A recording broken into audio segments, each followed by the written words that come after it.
Andrew Hustler Paterson and Michael Remis. Hey, what's going on, everyone? Hope you had an awesome weekend, hell of a sports weekend, and we've got lots to get to on today's edition of Winnipeg Sports Talk Daily. Jets FanFest on Saturday and the first preseason game last night. We'll be all over that, as well as a very important member of the operation, the new play-by-play voice of the Winnipeg Jets, which we have found out about, and we'll get to that in a moment as well. Scott Billeck is going to come by, and we'll also chop it up with Jeff Hamilton of the Winnipeg Free Press. Get to a busy weekend in the National Football League, a huge weekend for a couple of our Manitoba teams. I think that WST bump is alive and well in curling. Jen Jones, Reed Carruthers, both getting W's at that PointsBet shootout. Great to have them on the program a few weeks back, and great to see them doing so well. A really fun President's Cup that I don't think a lot of people expected that we'd be interested in it on Sunday afternoon. But certainly there was a lot to get to. But the Winnipeg Jets will be the story today. More on training camp and, of course, more on the official news that Dan Robertson is the play-by-play voice of the Winnipeg Jets. We'll get to that in a minute.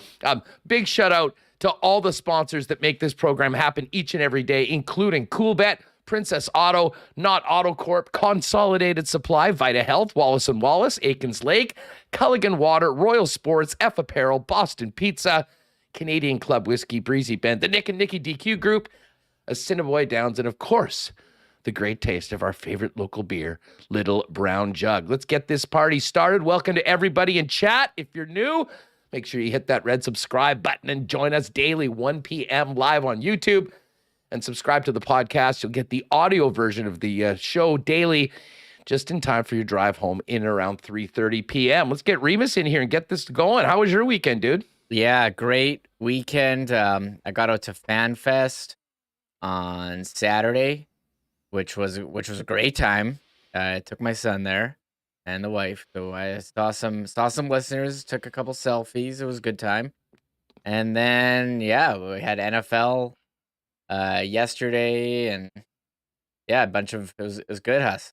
It was a very dramatic entrance where you talked for my about camera 25 wasn't seconds working. and then popped in. My camera wasn't working, so I'm adjusting all my settings right now. Yeah, FanFest. I mean, listen, great turnout, and it's been a really good vibe around this training camp, and I think that's music to the ears of most Jet fans, and certainly to the organization, considering a lot of what we've been talking about heading into it. But as I said, you were there. I was going to try to get there, but we had the lock shop right in the middle of it, and it was tough to get out. But I did follow along with all the social content that was coming out from the Winnipeg Jets. They've done a great job, I got to say. Hat tip to the social department right now. They've done some really neat things. But it was a real thank you to the fans. I thought the organization, from everything I saw, Remis, did a great job. And certainly from the reports that you had, a good time was had by all, young and old. Yeah, they had some street hockey out front. I tried to go in and watch one of the practices, and I couldn't get a seat. They took one of the back arenas. They had the stage. People were fired up. Who was out there? Wheeler, Dubois were out there. Saraleski was doing some interviews. They had. I tried to get my son to watch hockey, but he saw Bouncy Castle and was all over the Bouncy Castle.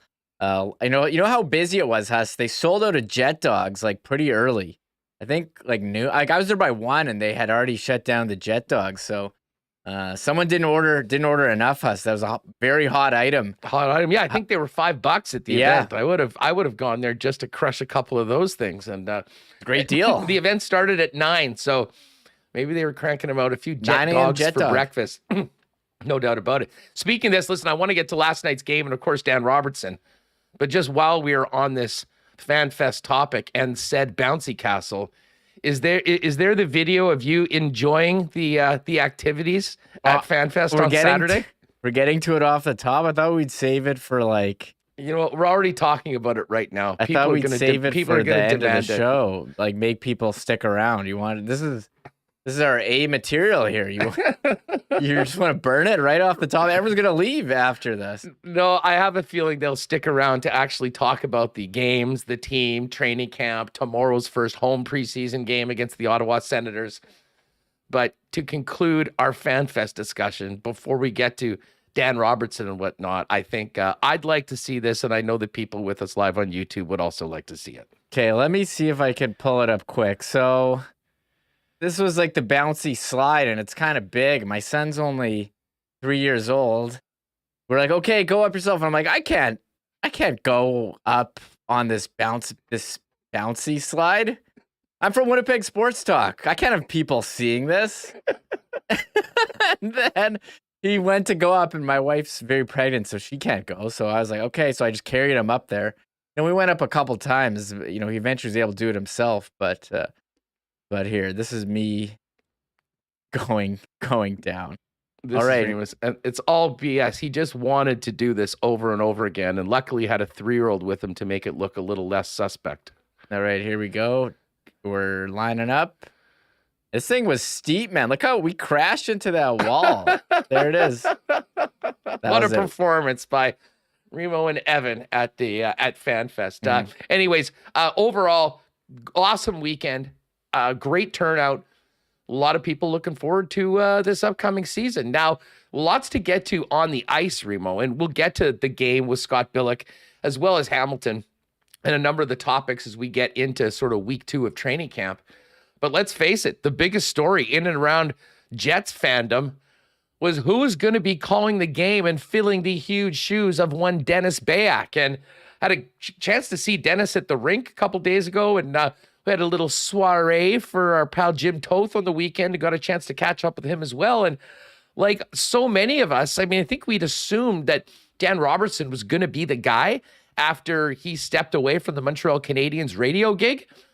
But the fact that, well, there was absolutely nothing official from TSN going into last night's broadcast. I think Dan got here very close to, over the course of the weekend. And then it was right on a plane to call his first game. And Dan Robertson, I would say this, I don't think TSN did him any favors or the team any favors by leaving this till the last minute. Nevertheless, a lot of Winnipeg Jet fans were tuned in last night for the start of the broadcast, a familiar face in Kevin Sawyer, but Dan Robertson, the new full-time play-by-play voice of the Winnipeg Jets, introduced himself on the broadcast last night. This is how it sounded. Oh, sorry, one sec. Let me get ready. Sorry, Huss. I'll make sure you can hear that. I'll edit this part. I'll edit this part of the podcast. If you didn't see this last night at the beginning of the broadcast, you certainly heard Dan's great call, and I think we're going to be very, very fortunate to have a professional that comes in with a resume that he has, and much like Derek Taylor filling the shoes of Bob Irving, some big size 22s of Dennis Billeck, but we've got a good one, and now it is official. This was Dan Robertson introducing himself to Jet fans last night on the broadcast.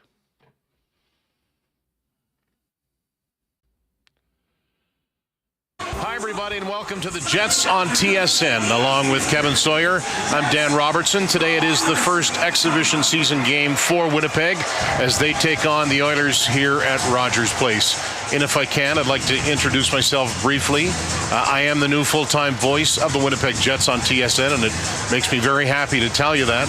I know I'm going to be trying to fill some big skates left behind by Dennis Billeck, who's as good a man as he is a broadcaster. Dennis has really been helpful the last couple of weeks, so I'll do my best to and work as hard as I can to maintain the standard that Dennis set for 11 seasons. And Kevin, part of that will be to have fun working with you. I really look forward to it. I'm really looking forward to it as well. Let me be the first to welcome you to the city of Winnipeg and to welcome you to our program, the Jets on TSN. I know you're no stranger to this league. A veteran over 600 games, calling games on radio for the Montreal Canadiens, and I know that you're going to be a great fit off the ice. Your personality and your call speak for themselves, so welcome aboard, buddy. Well, thank you, my friend. Now, folks, if you're not familiar with Dan Robertson, has done over 600 NHL games in the radio booth for the Montreal Canadiens, and now slides into the TV gig here in Winnipeg. By the way, shout out Robert Sutton. Thanks very much for the support of Winnipeg Sports Talk. Great to have you as a member. Remo, you've spoke with Dan numerous times back in the old days, getting him on 1290. This is a guy that just has an incredible reputation, and I've had so many people from Montreal or that have crossed paths with Dan that have reached out in the last couple of days saying how happy they are for him, but also happy they are for Winnipeg and the Jet fans to have such a great broadcaster coming in to do Winnipeg Jet games, as we saw last night. Yeah, this was the number one question that we had in chat, people asking us every single day. Who is the play-by-play voice? And if we're not going to have any big, on-ice free agent signings or moves, roster moves for the Jets, the off-ice ones have been pretty big, with Sarah signing with the Jets, Sarah Oleski moving from TSN, and the new play-by-plays. We've been wondering. Now they had last week Stu Cowan, Montreal Gazette, saying that Dan resigned from 690 to take a TV job. Well, there's a TV job here. It seemed to make sense. We all speculated that this was going to be it. And then, so we were all like, okay, when are they going to announce this? When's there going to be a press conference? They tweeted out the game notes yesterday morning, and I went and looked in the game notes. You broke the news, basically. You were the insider. Did I break it? I mean, pretty much. I mean, there was nothing that was official before until you tweeted out the Dan Robertson play-by-play TV in the Winnipeg Jets game notes. Certainly didn't come from our old employer. Yeah, so everyone was wondering, and I thought we would have a press release saying Dan is the guy, blah, blah, blah, but you look in the game notes, and it's just like casually in there, and I tweeted, like, does this count? Is this how they're going to announce it? Like, this is a pretty big change. You have Dennis Beck, who's here for 11 seasons. You're replacing him. It's like making a trade at the deadline, Huss, and or signing a free agent, and then you just see him in the lineup. You're like, oh, did they sign Sam Gagner? He's in the lineup right now. I didn't know that. Maybe Lou Lamoriello is running the PR department over at Bell right now. Yeah, so I was, again, shocked that there was no official announcement. This is what we got. And I texted with Dan, dealt with him a number of times. Always very gracious with his time coming on the old station. We kind of have a big game feel with his voice. And, we tweeted out the news. Everyone in Montreal super pumped for Dan for him to have this opportunity. But as you said, pumped for Winnipeg. We were blessed with Bob Irving and Dennis Bayock for so long. And now to have Derek Taylor and Dan Robertson replacing them, I think those are awesome choices. But I know Leslie writes in the chat, if this was TSN announcing their Leafs broadcaster, they'd have an hour special on, and maybe even like a decision style reveal show, who it would be. Like, they had FanFest this week, and you think it would be a great opportunity for him to shake some hands, introduce himself. But we've had nothing. I don't understand. In a slow off season, this is just another thing. So, I mean, we tweeted out, they didn't even put out anything. So I tweeted out the video of that we just played, and it got 40K views. People are fired up. Well, and Big Guy in chat says lack of announcement causes me to wonder how high of a priority is TSN Jets with TSN. Take it from us. I'm not sure that Winnipeg's a huge priority for TSN. Well, that's why we're here. Otherwise, we wouldn't be here. Why we're here. However, they've got a great one for the Winnipeg Jets. I mean, we can kind of have some fun and, comment on, how this did seem sort of like, well, never mind a last minute announcement. It just happened. And there was Dan in the booth last night. But the end result of this is amazing for Jet fans. I mean, we've talked about this off air a number of times, Remis, on a number of the names that were rumored. And certainly anyone that's seen the job or listened to the job that Dan's done for the Montreal Canadiens in the past and heard the game last night knows that we got a good one. So an official welcome to Winnipeg to Dan Robertson. We'll look forward to connecting with him and hopefully have him on the show real soon to talk about the new chapter in his broadcasting career. And of course, getting behind the microphone to fill the big shoes of Dennis Beck. Speaking of Dennis, by the way, Dennis has been in town for the last few days. As I mentioned, we caught up at an event on Saturday night. I do have some great news, and this, I'm not sure if this is breaking news or not, but we're not finished with hearing great hockey calls from Dennis Bayock. Very happy to have him tell me on the weekend that Dennis is in fact going to continue doing World Junior Hockey Championship broadcasts for TSN and the World Hockey Championships. I mean, the grind of the 82-game NHL season now in the rear view, but it's tough to listen when he's done so much in the TSN family and calling hockey.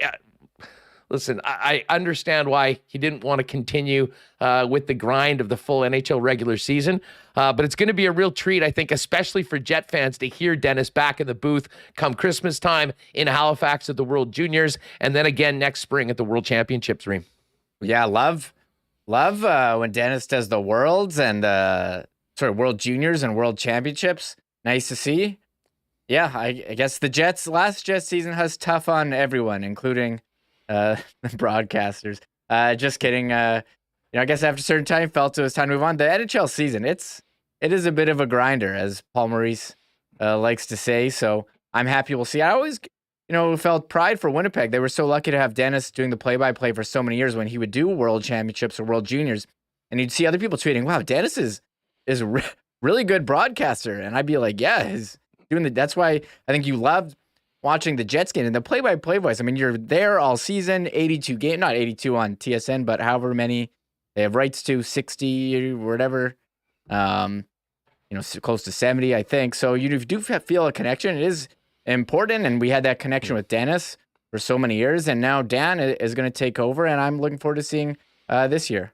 Yeah, I mean, this is a coup for the Winnipeg Jets, and obviously, hopefully, a great opportunity for Dan to continue moving forward as a broadcaster. And now a little bit of TV time as well on TSN for Winnipeg Jet home games or Winnipeg Jet games. Although, Remo, and you tweeted this out earlier, we are going to see 3 more preseason games on the tube, but am I reading that correctly, that the final 2 exhibition games are going to be streaming only on the Jets site? Yeah, I mean, we haven't had any press releases on the schedule or anything, so I kind of just saw this. They flashed it at the beginning of the broadcast yesterday, and I took a little screenshot and posted it up here. So this is a PSA for everyone who wants to watch Jets on TV. The final 2 games are going to be on winnipegjets.com. October 5 versus Calgary at 7 Central and October 7 at Calgary at 7 Central. I have no idea why. I guess maybe TSN didn't want to carry the games, or the Jets wanted to pump their own broadcast. I have no clue. I don't know if it's going to be TSN produced. I don't know anything. I'm just going by this, but seeing games streaming only, no surprise in 2022. You're going to have some games. That's the whole thing with the Yankees being on Apple TV. I don't know if anyone saw Pujols hit. I was just about to bring that on up. Apple Plus. Amazon Prime having Thursday night football. So we haven't really had that in Canada. I know previously there had been some preseason games on TSN Go. I don't know if they're going to carry that as well, but winnipegjets.com. Is that on the NHL app? I have no idea what the status of the NHL app is this year, Huss, with Sportsnet now being the home of NHL Game Center. So there you go. I think we're going to sort of find out. I mean, I did see some folks that were Jet fans out of the market, very nervous that they may not be able to get last night's game. Hopefully that all worked out. But yeah, it is a little different in Canada. The NHL pack is through the Sportsnet now, as opposed to where you've had it in the past. So we'll get some clarity about that. Bottom line is, we got a game tomorrow, and looking forward to getting back into the rink. Feels like hockey season around here. And obviously, first game last night, very young roster sent out to out west to take on the Edmonton Oilers in that first game. And tomorrow's the Ottawa Senators here to take on the Winnipeg Jets. I imagine there'll be more of a veteran lineup. But we will hear from a few of the Winnipeg Jets from over the weekend. Today was an off day for the club after a busy first few days of camp. And tomorrow, back on the ice, and of course, a game day. And then Saturday, the big day, season ticket holder appreciation game, Dale Howard-Chuck statue unveiling night, and Saturday night against the Edmonton Oilers coming up for that. Let's get to the why not question of the day, though, because we're now into camp a few days. We've now had the first preseason game, and I guess focusing on last night's preseason game for the why not question of the day, interested to get your take on the winners and losers from last night's game. We've heard a lot about competition for spots, especially on the blue line. Did not start well for Logan Stanley last night. But who stood out to you in a positive way? And were there any players that were sort of left you wanting more? Hit us up in the comments. Leave us your answer to the why not question of the day. And of course, if you're with us live, you can also do that in the chat as well. I don't try not to take too much from these exhibition games, Remo, especially the first couple with a very young lineup. Sort of more looking to see guys that sort of stand out. But we did get a chance to see Big Save Dave for the first time in a Jet jersey. And as I mentioned, Logan Stanley is a player that always somewhat stands out because of just how big he is.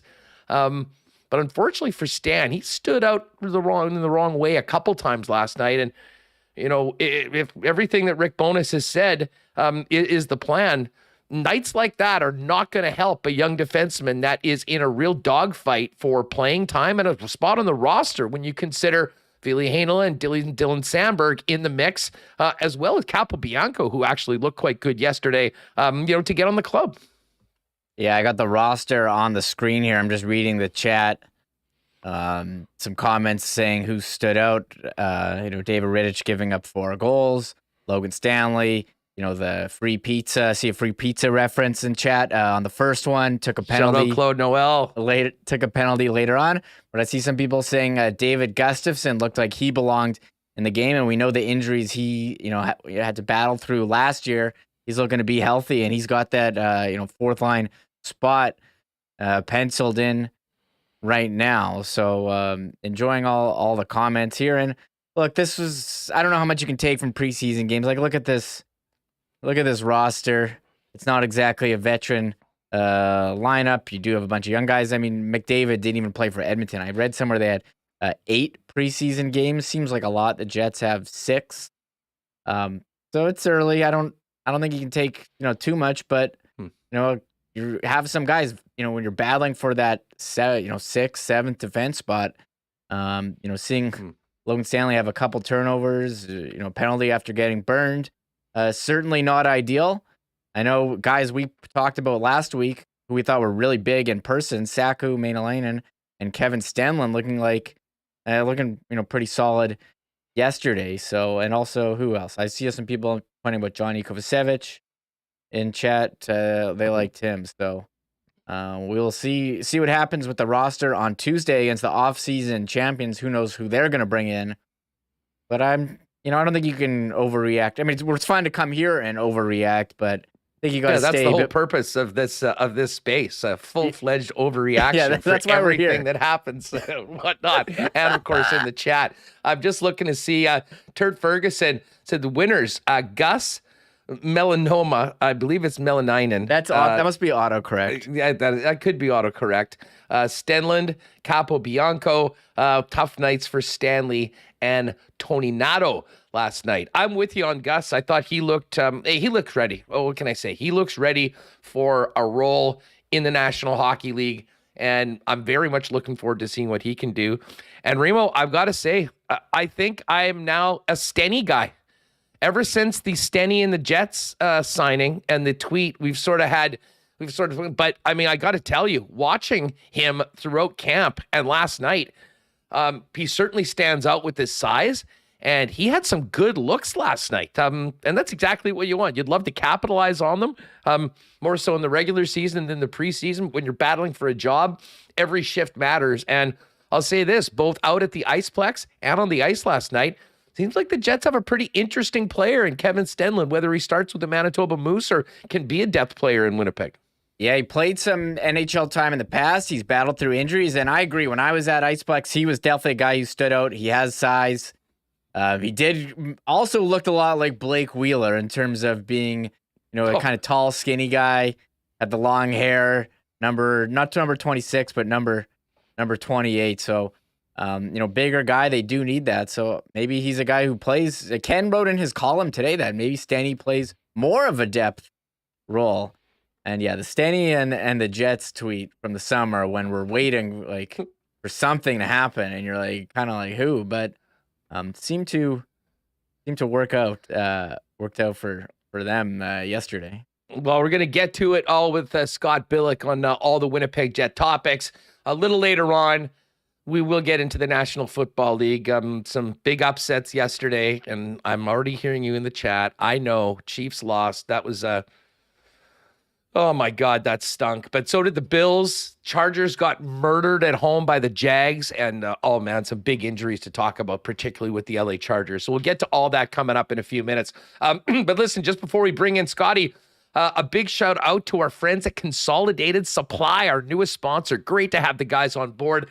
And listen, all of our sponsors are amazing to us, but it's especially great to be connected with people that love the show, that listen to the show every day. And WST, always on with the gang over at the Consolidated Supply. They do so many things. They've been a leader in the golf industry for a long time, but some of the things that they've done for golf courses around Western Canada, they can do for you and your property and your lawn. If you need irrigation solutions for do-it-yourself for your that keep your lawn green and lush, they can certainly help you with that. And they're also the experts in artificial turf. If you've got artificial turf needs, or maybe want to put together that dream putting green in your backyard, our guy Joe at the branch can certainly help you.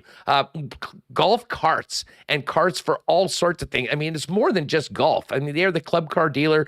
So if you're thinking about maybe a 4-passenger, a 6-seater for a business, talk to them about it, and they can certainly trick yours out as well if you want to step it up heading into next year. And they've got hot tubs, outdoor kitchen supplies as well. Lots of really cool stuff. Pop down and see him online at cte.ca, or give Spicy and the guys a visit at 1395 Niagara Road East. That's Consolidated Supply with us here on Winnipeg Sports Talk. The gang at Vita Health are ready for the change of seasons. Hey, if you want great prices on natural and organic supplements, beauty products, and groceries, pop by one of the 7 Vita Health Fresh Market stores, or of course you can check them online and shop online at myvita.ca. Back to school's here. Stop by any Vita Health store for great school-friendly snacks and lunch items, as well as great immunity products like vitamin C and D, and delicious lunch options at the grab-and-go deli like Vita Market salads, soups, sandwiches, and more. Vita Health Fresh Market, empowering people to lead healthy lives. 7 Winnipeg locations, including the newest store at Linden Ridge, and online at myvita.ca. And hey, as the seasons turn, you may be thinking about issues with your garage door. And well, Wallace & Wallace has been the experts in the fencing department for years. You've seen their trucks and fences all around the city. You might not know that Wallace & Wallace is also a leader in garage doors, working with Clopay, the largest garage door manufacturer in the world. And despite supply chain issues, you can still get a beautiful new garage door delivered and installed within 4 weeks, just in time for back to school, hockey tryouts, dance recitals, and the like. And hey, a new garage door can also add up to 4% to the value of your home. There's 161 styles to choose from, so definitely a style that's right for your home. Pop down and visit them online if you'd like at wallacedoors.com, or give them a call or pop down and see their showroom over on Lawson Road. And a big cheers to our friends at Aikens Lake. We're finishing up their biggest season ever. If you are thinking about an amazing fly-in fishing experience in the province where you can be on the lake in less than 2 hours after a flight from the city of Winnipeg, Aikens Lake is the spot. As great as the fishing is, the people and the hospitality even better. Find out more online, aikenslake.com, or on all the social media channels at Aikens Lake. All right, let's talk some Jets and welcome in Scott Billeck to the program. Scotty, how was your weekend? How are you feeling right now? I hear you were on the IR. Yeah, COVID's not fun. So no, I'm doing better now. Not testing positive. A little bit of a lingering cough, but that's it. So yeah, no, I'm fine. Kind of missed a couple days of camp. Got the rundown from some people. Listened to all this stuff. Watched the game last night. Can we stop just for 1 second though? Okay, so you said you don't want to talk about the NFL till later. You probably won't talk about it with me. But all the people getting after, Brady lost last night. He's 45. He led one of the toughest plays in football is to run the 2-minute drill in the last 2 minutes. That was a clinic. That was a clinic. It was a clinic. He didn't get the 2-point convert. The game was garbage to begin with. It wasn't a great game. But let's just stop hating on Tom Brady. He's 45. He's the best quarterback to ever do it. And he led a 2-minute drill against the Packers. in the thing. It's ridiculous. So anyways, that's all I'm going to say. Congratulations to Tom Brady for putting up 12 points. That was great. And no, listen, I will say this as a guy that has like Mike Evans, who is suspended. Part of the reason why I was on the Packers, not that I think the Packers are a better team than the Bucs, nor do I think that Aaron Rodgers is clearly better than Tom Brady. They were just devastated injury-wise, and it sort of had a real tough spot game. Also, but yeah, I mean, it was an exciting finish. For us, Yeah, exactly. We may have to get a little side wager on that. Both teams coming off losses. Some really good teams took L's. Very interesting in the National Football League going forward. But let's get to the Jets. Yeah. Listen, before we get to the game last night, we finally got the answer that I don't know how many times you've been asked. The amount of times in this chat and on social media, who is the Jets play-by-play going to be? It wasn't a very well-kept secret. But the fact that it was Dan Robertson himself introducing himself on the broadcast, I think caught some people by surprise. You knew there was going to be someone in the booth, but man, it may have taken a while for people to find out. But from all accounts, we've got an incredible broadcaster and maybe an even better guy. Yeah, it's almost like TSN, lets people know about their hires like they do about when they close up a local radio station, eh? But 10 minutes before. I don't want to. Anyways, no, I don't want to say anything because I don't know what Dan. I don't know the process, right? I mean, obviously we knew it was Dan a few days ago. He was there at the rink on Saturday, I believe it was. And you kind of just put two and two together. It was kind of obvious, but I think it just does him a disservice. I don't want to speak for Dan because I don't know what he thinks kind of about it. And so I don't think. I mean, Dan's a very nice guy. If you've ever talked to the guy, humble as it becomes, no ego there. So I'm guessing for him wasn't that big of a deal for him. The way he did it, he got to introduce himself, whatever. I just think it shows a lack of commitment to the market. I mean, if anything, right? I mean, this is a market that really cares about the voice of the Jets, really cares about the TV side of it. They should have said something. But at the same time, whatever, game went on. I thought the call was great. I thought he had good interplay with Kevin already off the bat. Let's not, forget Dan just arrived in the city on Saturday. He's got family at home. He's from Trenton, Nova Scotia. They've been hit hard by the hurricane there. I think it's Hurricane Sandy, I think is the name. No, not Sandy. Fiona, that's the one. Sandy was the other one. But yeah, they've been hit by that. So he's been worried about his family and that sort of thing. So, it's been a tough time for Dan too, I believe, just, in the personal level, just trying to get through that. I believe he had COVID too, not too long ago as well. So he's been coming through that. So whatever. I thought he had a great game last night. I mean, he didn't get to call a goal, which I thought was kind of a bit of a robbery for him. Like, at least, let's get there, get to hear his R's. If you ever heard about Dan Robertson, he's got that maritime twang in his voice. So the R's are very Boston-y, I suppose. How he kind of pronounces them. So I think Michael Farber from TSN and other places kind of has poked fun at him for that too. But it is what it is. I thought he called a good game. He's coming over from radio. He's got plenty of experience, 600 plus games calling Habs game, been to the Stanley Cup final, all that kind of stuff. I mean, I think Jets fans. I don't think Dan Robertson's trying to replace Dennis Billeck. I think Dan Robertson is trying to be Dan Robertson, and it might take some time for people to get used to him. But I think his depth of calling the game is really good, and I think that's the thing that people kind of appreciate. Once they kind of get used to seeing a new guy on TV and listening to a new guy, right? I mean, no different than obviously DT coming in and filling Bob Irving, who had been, synonymous with Blue Bomber football. Dennis Billeck's been synonymous with the Winnipeg Jets since the puck dropped on the 2.0 era back in 2011. But I'll tell you what, I mean, I won't go into some of the other names that we'd heard rumored around. This is a huge win for the Winnipeg Jets, for Winnipeg Jet fans, and really excited to talk to Dan, as well as hear his calls, and hopefully a couple of goals tomorrow at Canada Life Center with the Jets' first home preseason game. As far as last night's game goes, Scott, listen, again, we just kind of went over this. I mean, you can't get too tied up in the results of preseason game number one. That being said, there's limited opportunities for these players, especially the younger players that are trying to impress or maybe barge into the conversation for the big club. So it was important for a lot of individuals last night, not as much maybe the regulars, but starting off with Logan Stanley, we've heard about the level of competition on the blue line. We know what the numbers are right now.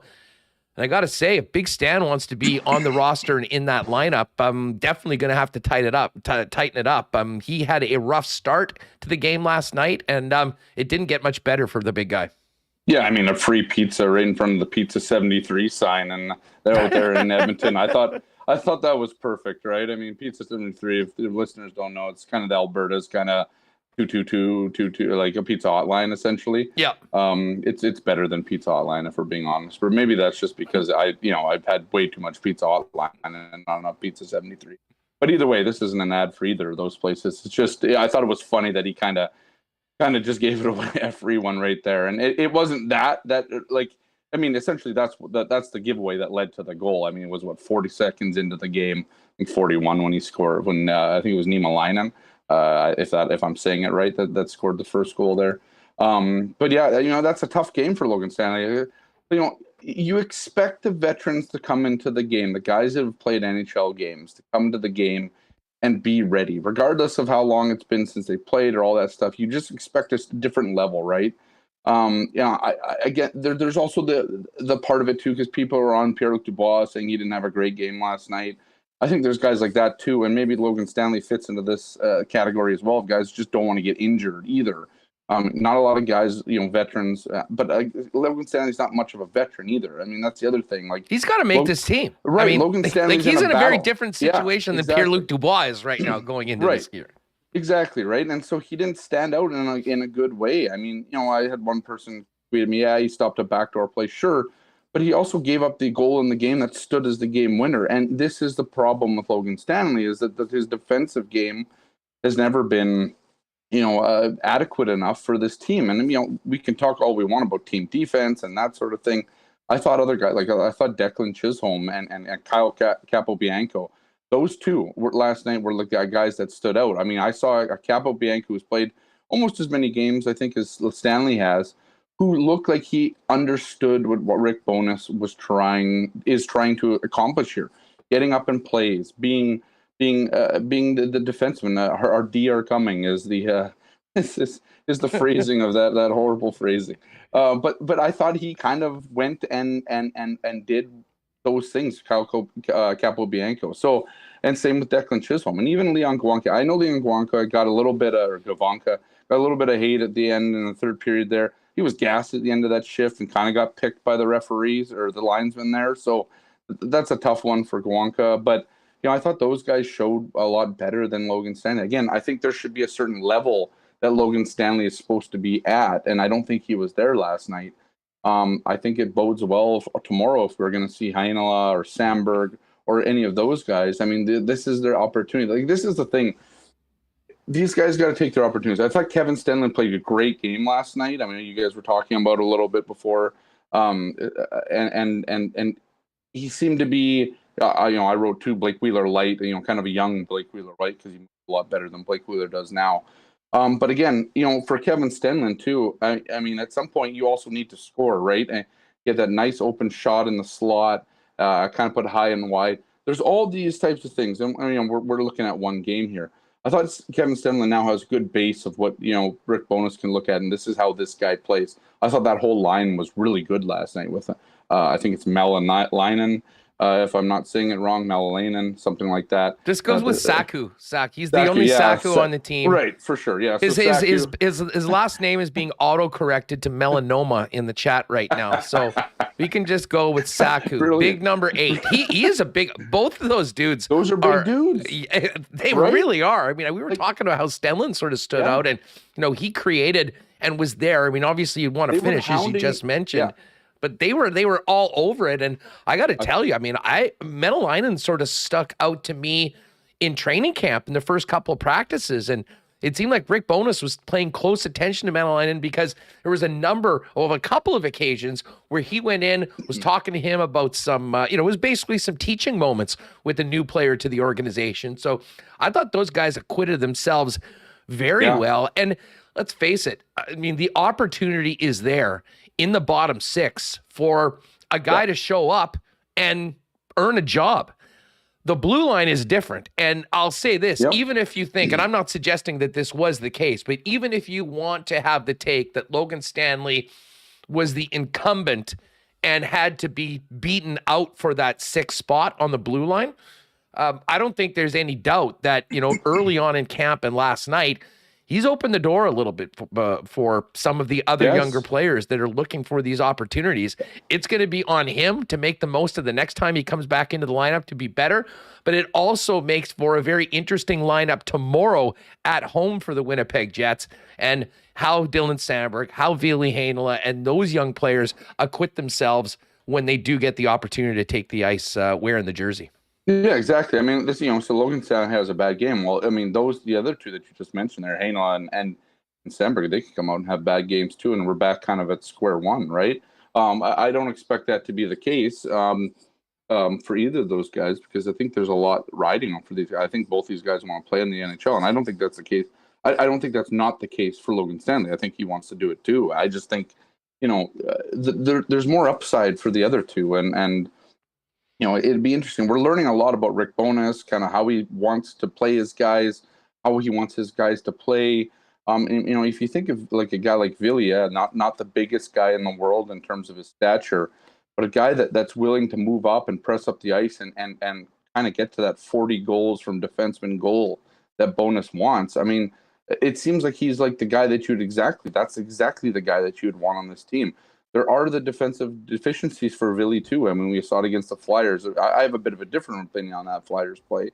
But regardless, I mean, that's sort of the way that he's perceived, right? He's all offense and not so much defense, and sort of maybe a Sami Niku kind of in that role. But I think he's way more skilled and committed than Sami Niku ever was. So yeah, that's the thing. It's we're really dissecting, game one of a pretty sloppy game. In all fairness, it wasn't a great hockey game to watch, but I think you have to, this is the thing for those guys.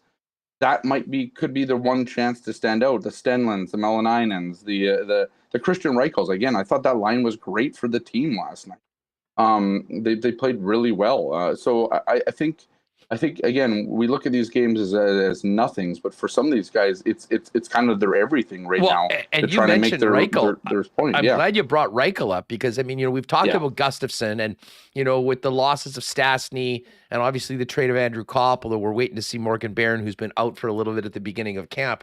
The spot's there for Gus to go and grab it, but a player like Reichel, who had a little bit of an opportunity last year to at least get his feet wet in the National Hockey League, it's great, but he's going in with a clean slate like so many other of these guys under the eyes of Rick Bowness. And, watching that line last night, it was almost, I mean, you want them to play well together, but it was like, who of those guys is going to step up right now and barge into the conversation for a spot on the roster at the beginning of the year? Yeah, exactly. And even if it's not that open-ended roster spot, because some think that's already set. But, I mean, you're still looking at a 13th and 14th forward. Who's the guy that comes up when there's an injury? And then I thought Christian Reichel played well last year. Like, I think we kind of forget how kind of, not Cole Perfetti-ish, but sort of Cole Perfetti-like that Christian Reichel's game is. Like, it's pretty compact. It's pretty, it's tight. It's a certain game where it's a smart game. I think that's the way that Christian Reichel, he's not afraid to shoot, which is the other thing with Christian Reichel. He's not afraid to drive the net. Not the biggest guy, but at the same time, I mean, here's a guy that's willing to do the things that I think that Rick Bowness wants. And if you're trying to make, your scoring lines more than just two on this team, which I think they're going to try and do this year, again, Christian Reichel is a guy that they should look at. So again, Reichels, the Stenlunds, I think, the guys like that have just kind of shown up and looked good so far. Again, you kind of expect a guy like Stenlund to do that. He's got like 71 NHL games under his belt, right? So, but he's come in and showed what he's got to show. He's going to go to the net. He's going to hound pucks to the net. They put him on the power play. He's good at that. He's a big body in front. I think he played like 430 last night on the power play. So they gave him a good look there. I mean, these are all things that this guy can do. And same thing, you mentioned David Gustafsson. I thought he played a great game last night. Again, for a guy who's going to be likely a fourth liner, at least to start his NHL career, as long as he doesn't get injured and all that stuff, I thought he played really well last night. I mean, he drew that one penalty. It was impossible for the Oilers to get the puck. They had sticks wrapped all through him. He draws that penalty. That's the type of thing you want to see from David Gustafsson. The other thing, you just want to see him healthy. That's the only thing. But I think David Gustafsson has more. I don't think it's a question. He's going to be the center on this team starting on the fourth line, and it's well deserved. It's just he's had some injury problems. I mean, we talked about it yesterday or on the broadcast. I mean, like 2 games, 2 injuries. I think he played like grand total of like a minute something in the NHL last year. But yeah, it was like the first shift in both games, basically. Both games, yeah, exactly. So, but again, I think the younger components of this team are showing that they can do something. I think that's kind of like it's been 1 game, it's been like 4 days of camp. Today's an off day. But I think, just as a fan, I can imagine just seeing the young contingent of this team getting its chances to kind of do what it can is something that this team, I think the fans want to see it. I think the team really should be starting to want to see it because this is what they've done. Like, if you can't get people here through free agency and all that kind of stuff, then you got to use the guys that you've drafted and the guys that you've developed. And it's about time to see some of that. And, we're going to see how it kind of plays out on the back end. But I think there's still room there too for guys to really come in and make a mark on this team and become NHL players, in some cases, finally, like that. So, yeah, and just this is back to Stanley for a minute. And, Kenny's water bottle says being 6'7", teams will give Stanley opportunities to make it until he's like 28 years old and still hasn't. He's 24, is a year away from starting his prime, but you'd hope for better by now. And I guess his situation is so interesting because, as we've talked about, he was a project from the day that he was drafted. And this organization did exactly what they said. They left him in junior for a couple of years, and he played for the Moose for a couple of years, and then came up and, became a semi-regular in the league. But here's the thing. There's other players on that path as well. We know about the 5 veteran defensemen that this team still has under contract. Nothing is going to be given to him. And now when you bring in Rick Bowness, who may have a very different idea of the benefits of a Logan Stanley, it really does put the onus on the player to step up and stand out above the other competition. And I'll tell you what, I mean, the way he looks in practice and in the actual camp over the next little bit, I think is going to be crucial for Logan Stanley. And assuming that he gets back into one of these next couple of games, it's absolutely going to be crucial for him to stand out in a positive way. Because they're guys that are looking to be doing exactly that. And I wouldn't at all be surprised if we see some of those players tomorrow in that spot. And there's a far more opportunity, just the bottom line is, for some of the forwards to potentially crack a roster spot or get in than there is on the blue line. So it's going to be fascinating to see how he reacts to this. And certainly once we hear from Rick Bowness over the next couple of days, how this is handled by the head coach. Bottom line is, Scott, and I'm interested in your thoughts on this. Yeah. Because of the fact that, this is all new, there's new systems, they want to give these young players a good look in these first couple of games. But I do think that they'll probably cut down earlier than they might normally. And, getting into those last 2, even 3 preseason games, I think Rick Bowness is going to be working pretty much with what he thinks his opening night lineup is going to be to try to get them some reps together as a team doing what he wants to do before things get real on the 14th of October. Yeah, and he said as much on Thursday, even talking about that exact same thing, right?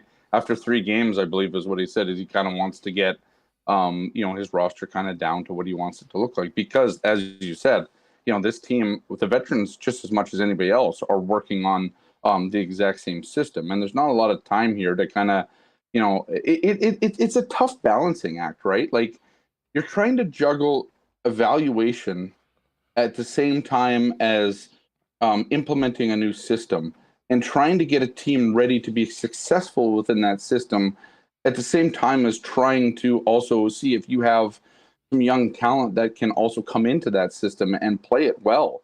They're obviously going to play it with the Moose. I mean, it's going to be no different. That's how it's going to be because this is the way the Jets are. And you're always going to, any team is always going to have the same systems in the AHL as they do in the NHL because you want your players to become up and be familiar and adept at that system.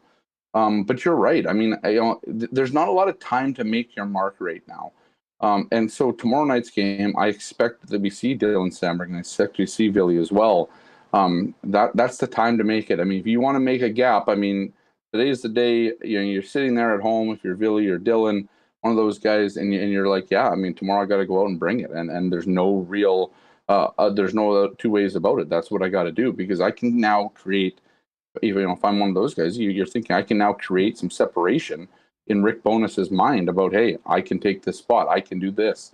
I think for Ville again, he'll have an easier time kind of doing those offensive instincts, but Ville's going to have to show the defensive stuff for Rick Bonus. And Rick Bonus said as much I believe on Saturday about that when quizzed about it. So, and then Dylan Samberg is going to be more of, Dylan Samberg's been pretty much a stay-at-home guy in his NHL time here, trying to, and part of that too, I think last year was just part of what Dave Lowry was asking Dylan Samberg to do at that point.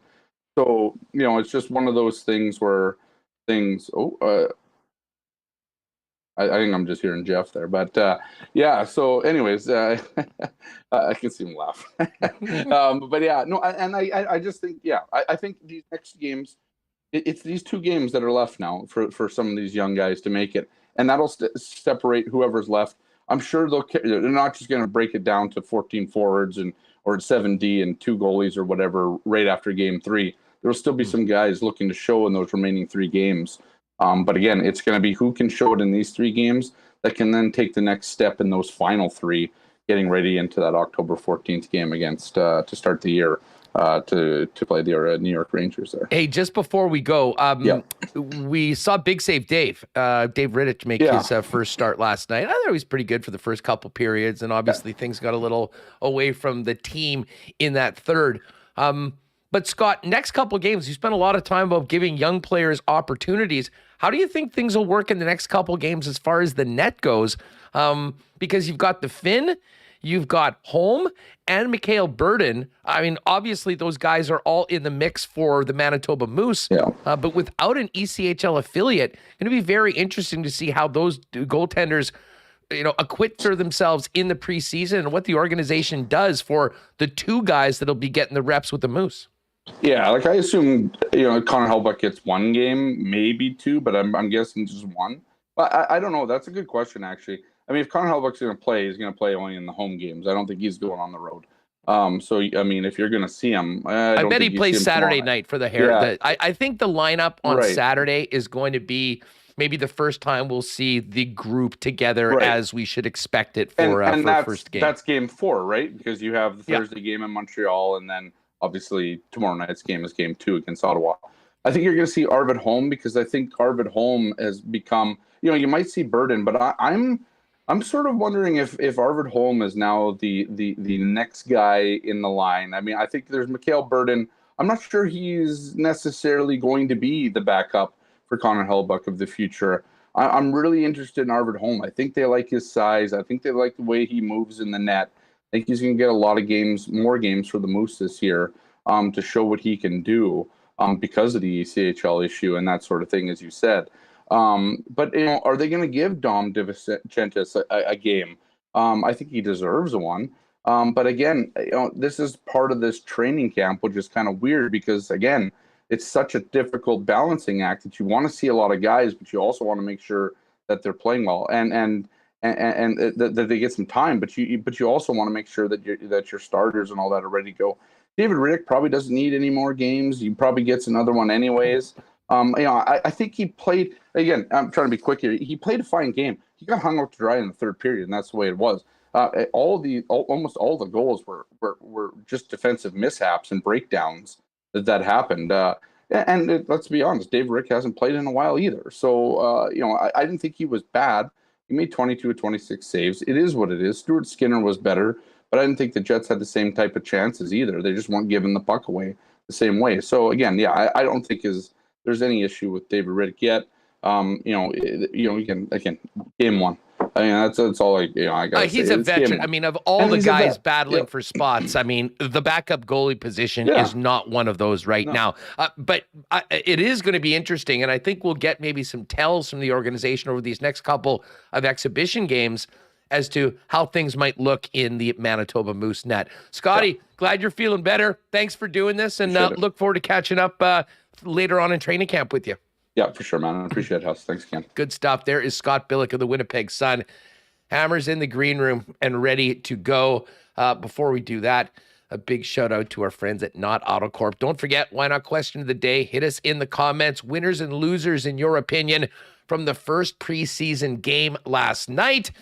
And of course, if you're looking for a new vehicle, before you go anywhere, folks, start your search down at Not. Whether you're looking for a new one or looking to upgrade your current vehicle, Not AutoCorp has an incredible selection of vehicles on the lot, including a number of Teslas. They've been the Tesla leader in Winnipeg for a number of years, and a great program to teach you everything involved in a switch from a traditional vehicle to an electric one. Why not get into the car of your dreams at a great price with the help of the Not team? And if there's a particular make and model that you've got your heart set on, the Not experts will identify it, get it here to Winnipeg, and get you into it at the best possible price. Not AutoCorp, Waverly and McGillivray, and check them out online at not.ca. Big shout out to the Royal guys. Hey, hockey season is here. Royal is the hockey superstore in Winnipeg. Not just the greatest selection of licensed merchandise for your favorite teams, both the home teams, Jets, Bombers, and more, and the top teams from around all of your favorite leagues, including European soccer, and a great selection of Canada soccer gear, getting us ready for the World Cup. Royal Sports, 750 Pembina Highway. Follow them on Instagram as well, at Royal Sports Pembina, for the latest merchandise drops and sale information. Well, the new season is here, and we will be doing a suit show to kick things off after some big shows as of late. And I'm looking forward to it because I got suited up from the fellas down at F Apparel. Andrew and his staff was, the entire process was great. And that is not something that usually is up my alley, shall we say. But they helped me out picking colors, styles, fabrics, and then measured it up. And a few weeks later, got a great new suit that I'll be able to wear throughout this season when needed. Every guy needs at least one suit that fits and looks great, and F's custom suits begin at just $400. And fellas, if you're in a wedding party or planning on having one, talk to Andrew and the gang about a 15% discount for the entire wedding party when you get your suits at F Apparel. It'll do you far better than doing a rental, blowing all that money and having to take it back on Monday. F Apparel is downtown, 190 Smith Street, and check them out online. That's FEPHapparel.com. And a big shout out to Breezy Bend. I know there's lots of work going on the new green complex on the 7th and 15th holes. Been a great year at Breezy, and looking forward to next year already. If you are looking for a great home for your family at Winnipeg's, one of Winnipeg's top private courses, talk to our good friend Corey Johnson, the GM over at Breezy, about getting on the waiting list for next year. All right, let's get to the Hammer. Bring him in. Jeff Hamilton from the Winnipeg Free Press. How was the weekend? Little Bomber bye week? You get up to anything? Were you back in the garage sailing line on Saturday?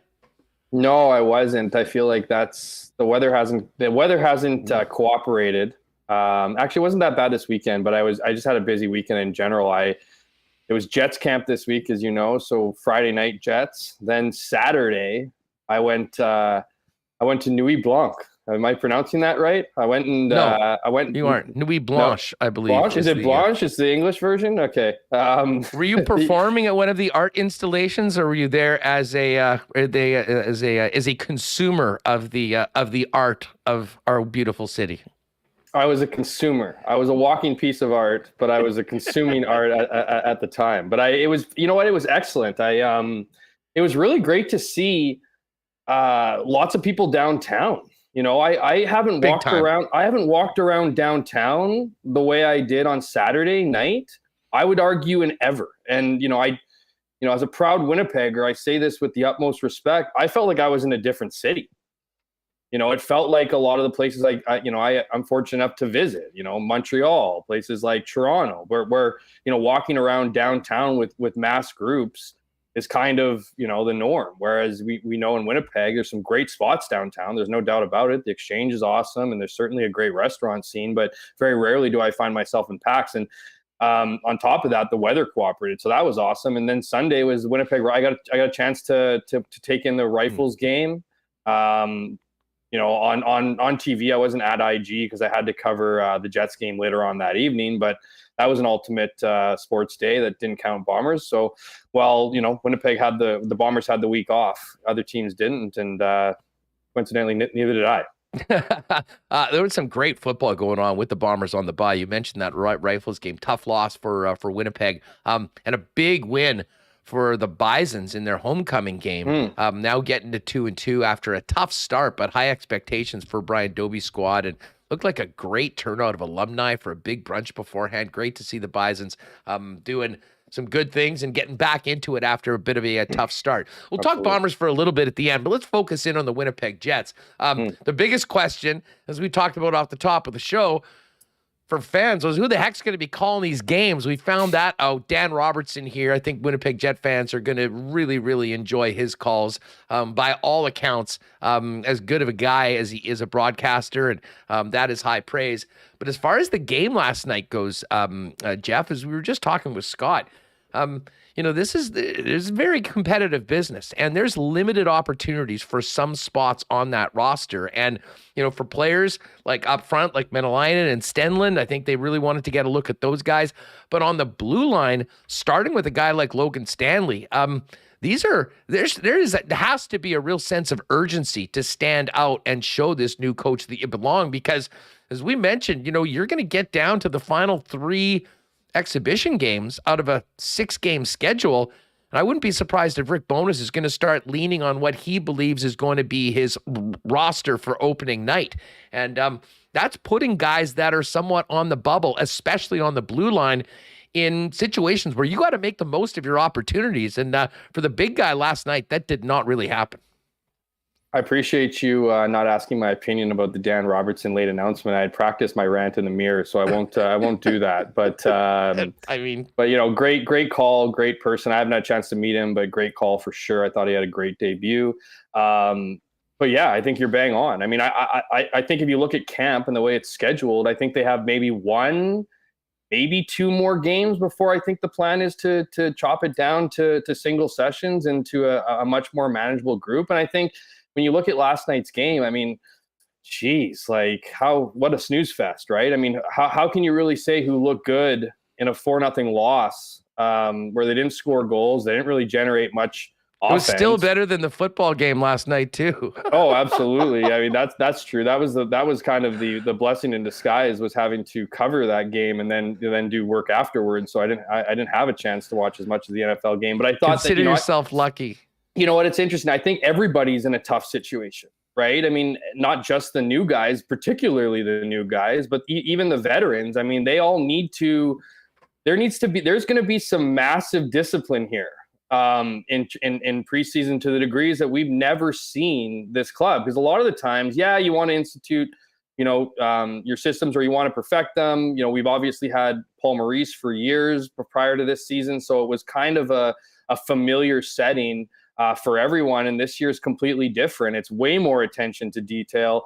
They're asking them to do way more listening, if you will, and focusing and studying and implementing of new systems. So when you have not just the tall task of trying to make an impression, if you're a depth guy, you also have to play within the system, because I think that is probably more important than the guy who scores a goal or 2 goals, right? I mean, that's what we tend to do. We tend to look at, okay, well, who's on the score sheet? Who's generating energy? Who seems to be standing out on different shifts? And I'm not suggesting that's not important, but I think what Rick Bowness is looking at is who's picked up what he's been teaching the last 3 days and who's using it. Because if you make a play that seems smart to you and I or anyone else watching the game, but it's not within the system that he's demanding in training camp and what he'll be demanding for the regular season, you might not have had as good a game as you thought. So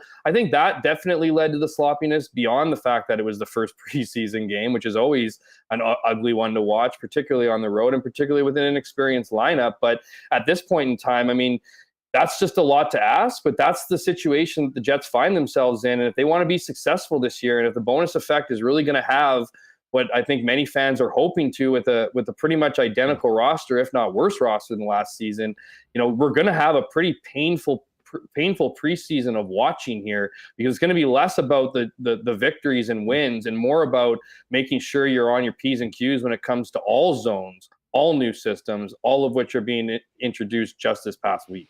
No, it is a great point, Jeff. And, I think we'll probably see some more of the younger players that'll be challenging for spots or trying to get into that mix or on the radar in tomorrow's home game.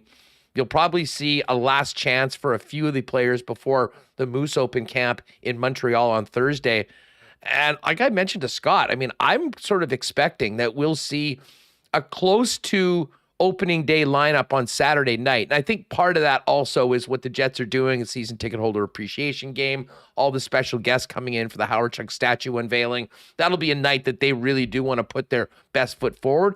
But from Rick Bowness's perspective, after that, you've only got 2 more games. And I think it would make a lot of sense to basically roll out the lineup that, he's going to expect to go at it with the New York Rangers on the 14th of October in those games, to really reinforce some of the things that he's been going through in practice and give them as a group some game experience together in a very different way than maybe we'd seen in the past. Absolutely. I mean, I would almost say it's not if, it's definitely, like, they definitely have to do that. And I think that makes some of the decisions both unfortunate for some guys and easy for others, because I think what ultimately you're going to go with a more experienced group. You're going to go with a group that you can trust to implement those systems, that can stay disciplined, that can play within them. But I also think at the same time, you're also finding out who fits and who doesn't, because this is where I think it's a little bit, I think this is the biggest question heading into the season. Is this team built mentally for this system? I think physically they're built for this system, right? They're a strong skating team. That's what we've heard Rick Bowness say throughout camp, and really since he arrived, is that this is a quick skating team, a strong skating team, a fast team. All of those things are true.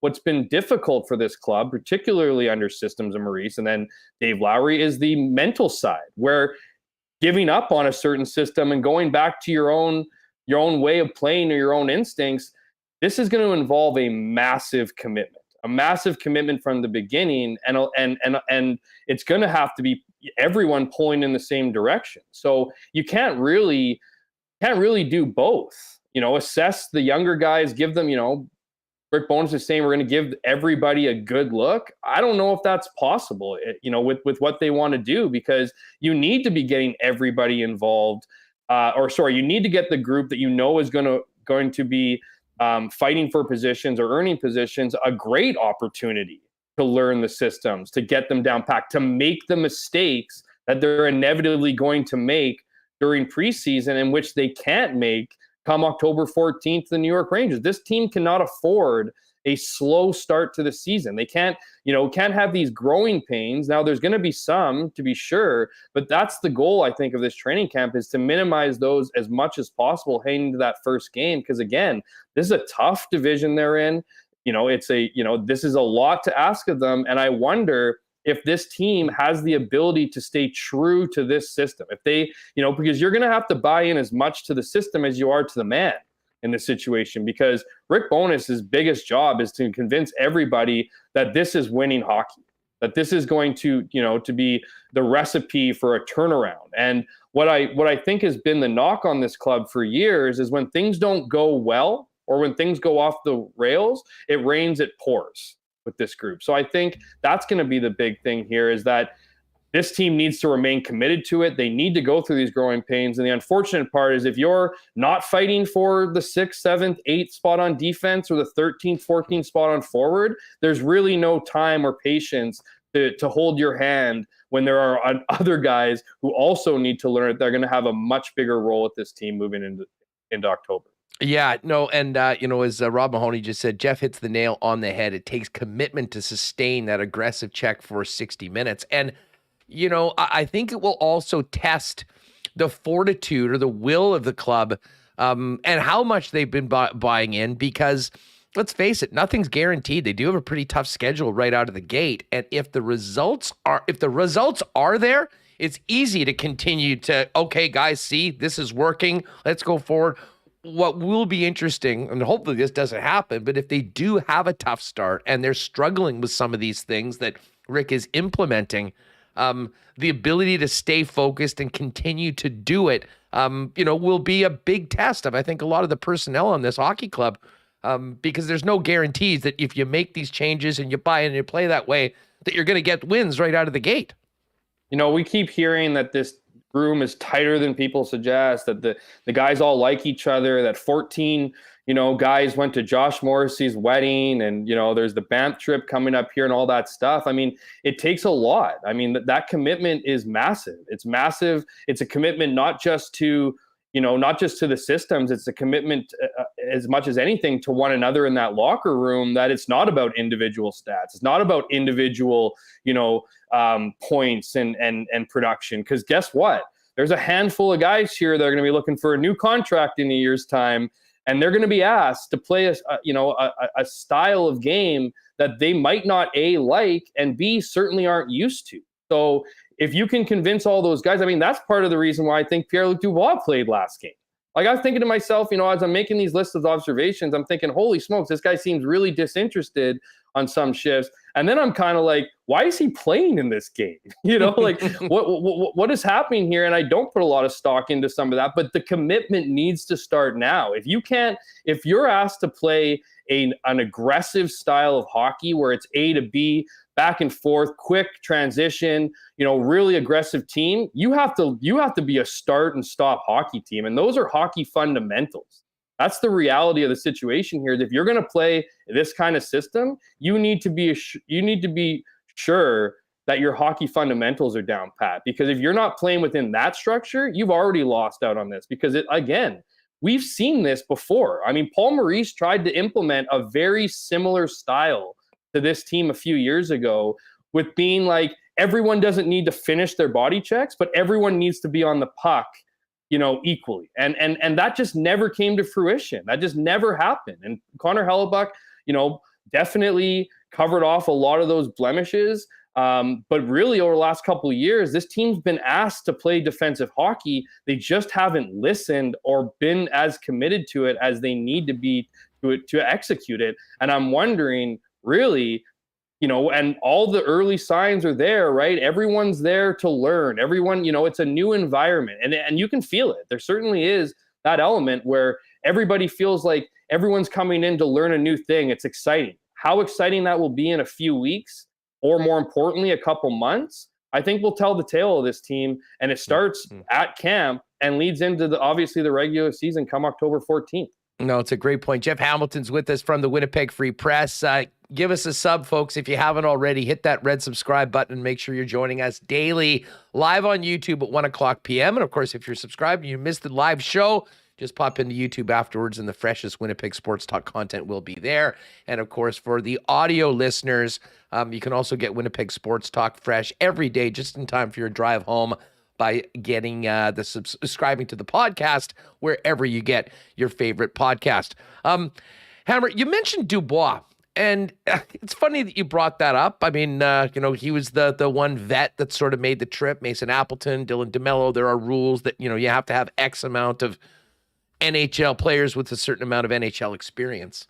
I don't know if we should take anything from the fact that he was the guy that's, kind of being one of the veterans that has to make the trip going forward. But, a lot's been made of, what happened in the offseason. He's certainly downplayed it and said all the right things, and seemingly has been buying into being a Winnipeg Jet and being a part of it. But what do you make of just his, because he's so important to the club. I mean, they're going to need some serious production out of that number 2 line, even if he's not playing with Kyle Connor.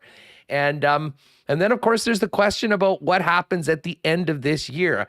How do you see things going for Dubois? And just comment on his situation because of how important he is to this club, not to mention the assets that were given to acquire Mr. PLD.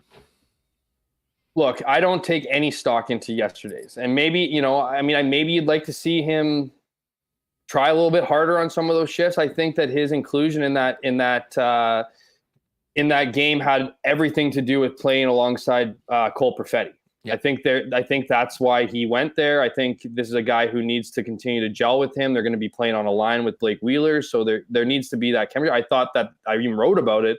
I wasn't about to praise Pierre-Luc Dubois' game, but I thought there certainly was some chemistry between him and Perfetti yesterday, just from a space dynamic. Like, they seem to know where each other were. They seem to, create space for each other with the puck. And so those were, like, again, minor pluses, positives from it. But I think, look, I don't take any stock into the shift his game yesterday, because I take stock into his season last year. I mean, this is a guy who cared more than anybody. I mean, this is a guy who, there certainly was consistency issues over time. I think he'd be the first person to admit that. It wasn't a perfect season, but it sure as hell was a better season than a lot of players on this team. And, from a number of different standpoints, from a give a shit meter, to from a guy who was accountable afterwards, who said the right things.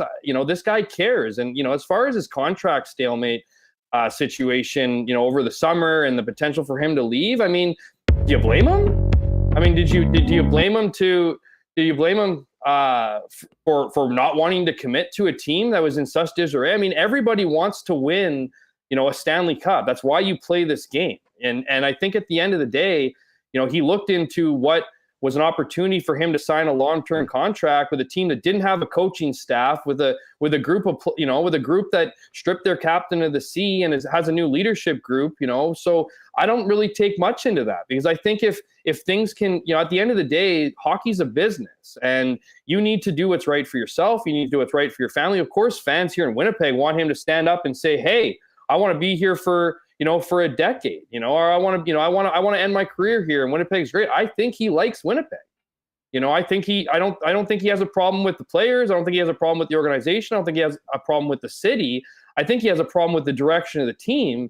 And for him to take a wait and see approach is exactly what, the PA barters for in their collective bargain and their CBAs. So, again, you want him to not really play some of the off-season antics, have his, have his agent say, or suggest that he'd be interested in going to Montreal. Guess what? Everybody from Quebec wants to play for Montreal, and everybody not from Quebec also wants to play for Montreal. They just don't. They're a little bit smarter with what they say to their agents in the offseason.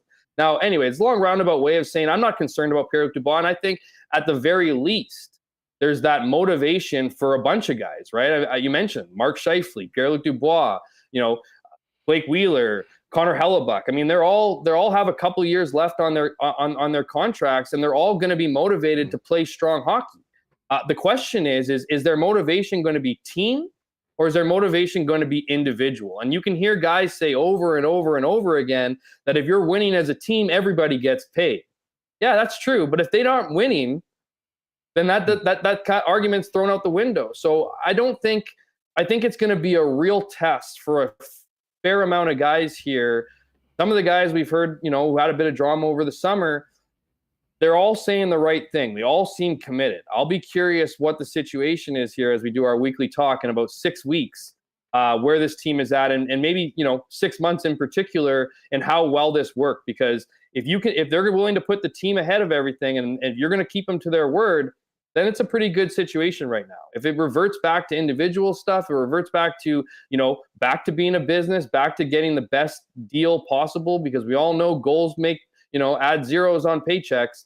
This is a big, big test for a lot of guys, ultimately, for the Winnipeg Jets organization to navigate through the season. Yeah, we're going to hear from a few of the Winnipeg Jets, including Adam Lowry, in a few minutes once we're finished with Jeff Hamilton of the Winnipeg Free Press here with us. Yeah, just to finish on that, part of me from listening to what Pierre-Luc Dubois had to say on a number of occasions coming out of this summer into now, like, I'm 100% with you. I think it was so miserable at the end of the season. It was such a disappointing year. I mean, I don't know anyone that would have been like, yeah, sign me up for 8 more years of that. But listen, Yeah, exactly. I do think that, he's just sort of out there at some point. I don't know if there's a better way that I can put it like that, but I think that if he has a great year and the team rebounds and it's fun to play here and, all of those things that, hopefully can turn around under Rick Bowness, although it's a lot to put on the coach's shoulders, make no mistake about it. I think that maybe we're having a different conversation about Pierre-Luc Dubois at the end of this season and into next season. Bottom line is, if he's not going to be here long term, they're going to need to move him because Patrick Laine is in Columbus. He's going to be scoring goals there for the next 4 seasons.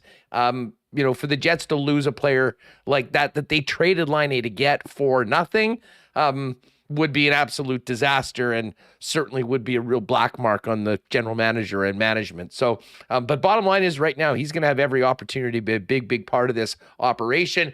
Right now playing with Cole Perfetti and Blake Wheeler, and that is a very, very important role for the Winnipeg Jets. I mean, if they're going to go with Scheifele, Ehlers, and Connor as a clear-cut number 1 line, those matchups, but also defensively, on the road, that group is going to have a lot on their shoulders and be interesting to see how Cole Perfetti can handle it and hopefully stay healthy.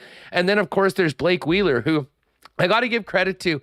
I think, since the announcement on that Friday, he has certainly participated. He seemingly has had a good attitude. It was very interesting to hear him on with Stapleton and Nyland, sounding different than we've really ever heard Blake before.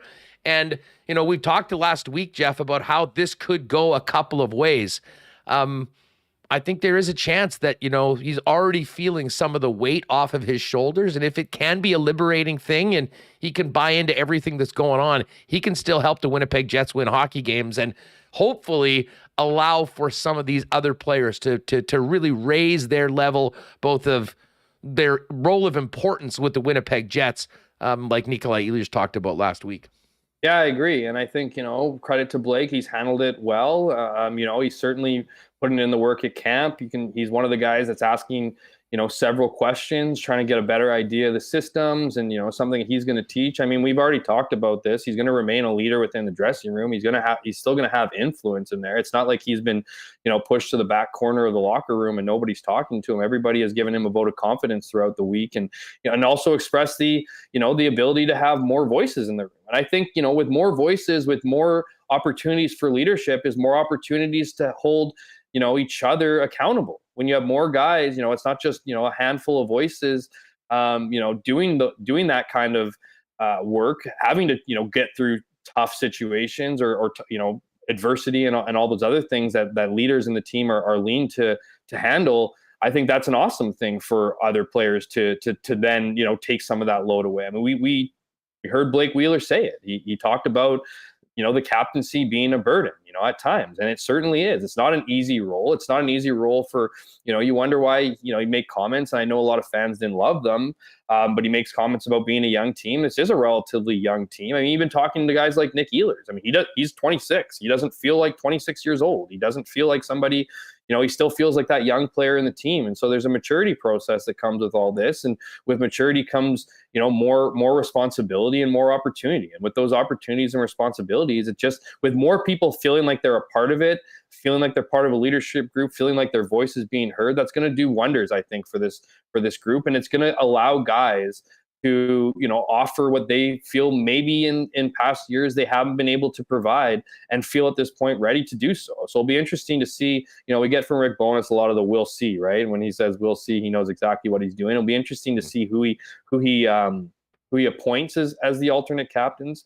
I think there's probably going to be 4. You're probably going to see 2, away, 2 on the road or whatever, but 2 more, that is, with including, obviously, I don't know if they'll do 4 in total or whatever. It's going to be probably 4 in total, but you're looking at probably Morrissey and Mark Scheifele keeping their letters, and who the other 2 guys, maybe Nick Ehlers, maybe Kyle Connor, maybe, handful of guys could be in that group. Adam Lowry for sure. There's a lot of options. There's a lot of options there. And so I think that's going to be part of the decision for Rick Bowness was not so much, not necessarily just, okay, is, Blake being too much of a voice, or is there not enough voices, as much as it is, okay, if we're going to have to get everybody pulling in the right direction as we do these, as we install these new systems, let's get more people feeling like they own a piece of it. And so I think that's going to be something that's a positive for this team, and certainly positive for the locker room, and hopefully positive for implementing those systems in all three zones.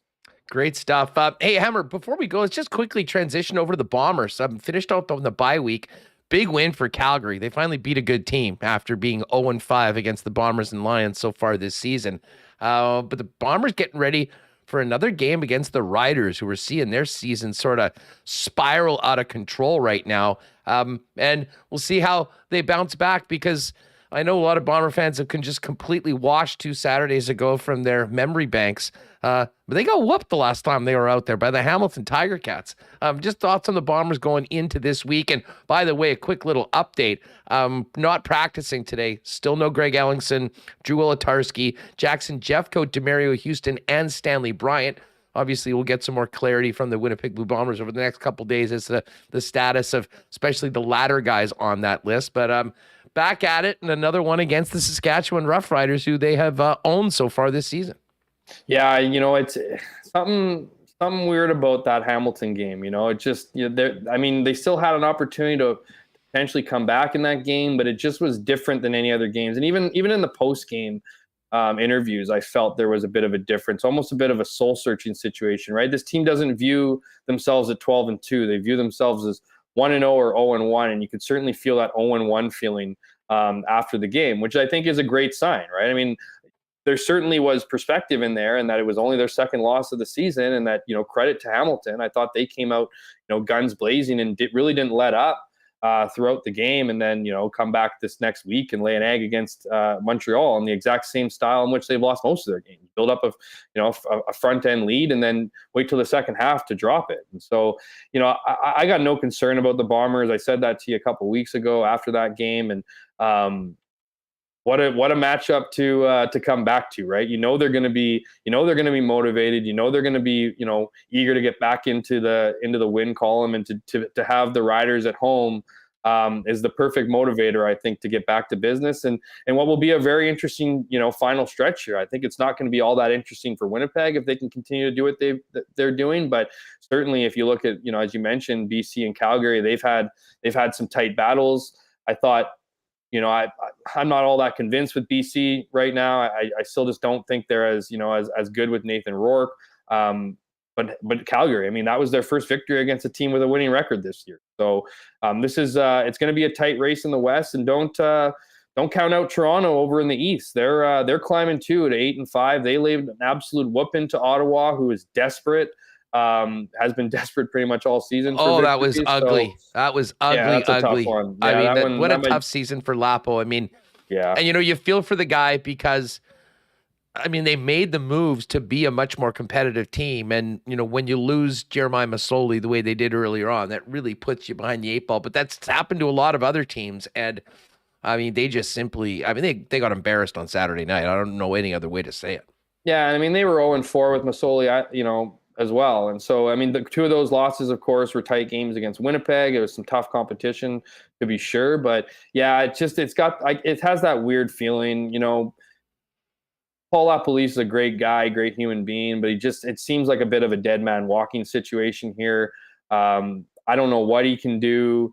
To keep his job for next season, which is unfortunate, but maybe win out. I don't even know if winning out would result in a playoff game. I think Saskatchewan has to win 1 game, but here's the kicker with Saskatchewan. I think they have 4 games remaining, maybe 5. I think it's only 4 though, and of those 4 games, it's Winnipeg here, and a grumpy, angry Winnipeg team at home, which is going to be a tough out, obviously. A desperate Hamilton team the next week at Tim Hortons Field, I believe, as well. And then a back-to-back against Calgary, who will be fighting for that second spot in the West. So that's not an easy slate. So it's not dead in the water completely. It doesn't look good for anyone in the East that isn't Montreal and Toronto. But Saskatchewan, they've just been such a tire fire this year and been so inconsistent. It seems like each week a new problem props up, whether it be on the field or off the field. and it's just not a good mojo for them. But certainly a fun stretch here. The last month and a bit of football is always fun to watch. The races are tight to a certain degree, and we'll see, particularly here in Winnipeg, if the Bombers can get back in their mode and start planning for what should be another, deep run into the playoffs, and dare I suggest a chance at the three-peat. So fun stuff up ahead for the 3-down game for sure. Looking forward to it. What are you on this week? Are you doing Jets? You doing Bombers? How busy are you going to be on Friday? I know you normally be front row at WWE SmackDown, but it happens to be a game night. Yeah, you know me. I'm, that's my thing. So I have actually, I went to wrestling in Tampa Bay a few years back and had a great time, but I didn't like live. Because you don't have the play-by-play. So it just feels like you're in a room with a bunch of, I don't know. Wrestling fans. Yeah, there you go. Wrestling fans. I think that sums it up. Which is great atmosphere, but whatever. But lucky I had Bucky over, a former, used to be old producer at TSN for Jets games. He was with me, so he kind of gave me the play-by-play. But I love wrestling, but that was my kid years. But this, for me, I think it's a blend of both. I'm covering Bombers for sure. Gonna be covering that game, against the Riders this week. We'll be dipping into Jets, and kind of I don't really have a non-busy time, but this is particularly busy as we get into next month, jumping from, road trips with the Jets and then road trips with the Bombers, and just doing a full coverage of the local pro teams. Well, great stuff, dude. I will look forward to seeing you down at the rink, and obviously looking forward to our next chat here on WST. Thanks for doing this. Always a pleasure. And as always, thanks to the commenters. Keep it up. There is Jeff Hamilton of the Winnipeg Free Press. Now, we do have some audio. We'll hear from Rick Bowness, Sam Gagne, and maybe a little bit of Brendan Dillon and Adam Lowry. But before we do that, big thanks to our friends at Princess Auto. Of course, we were just mentioning the game coming up on Friday. If you're heading down to the game, make sure you get there early and take in the Princess Auto tailgate zone. It was absolutely bananas there before the Banjo Bowl. Maybe the best preseason atmosphere, or best pregame atmosphere I can ever remember around IG Field, and certainly the game delivered as well. So get out there. $5 beers, $3.50 popping hot dogs, DJ Finesse spinning. It is the place to go before the game. And of course, Princess Auto, proud sponsors of Jen Jones and Reed Carruthers. The WST bump lives. We had them on the show a couple weeks ago when I was out at Princess Auto, and they both took home $50K first prizes out in Fredericton on the weekend at the single elimination shootout. So just great results for Manitoba teams. And of course, Reed did it going head-to-head against Maddie Dunstone, another Manitoba team in an all-Manitoba final. It's looking real good so far. But big thanks to Princess Auto. That's also the place where you'll find the best deals on the most unique assortment of tools and equipment around. Everything you need to complete the projects on your list or start something new is at Princess Auto. Visit them in one of 2 Winnipeg locations or shop online 24/7, 365 at princessauto.com. Our friends at Culligan Water are the water experts and are celebrating over 65 years in business as a family-owned company, helping out customers in both Winnipeg and Manitoba. They got it all. Water softeners, filters, bottled water coolers, whole home systems and drinking water systems, citywide water delivery services, as well as commercial and industrial water products and solutions. Pop down and see them, 1200 Sargent Avenue.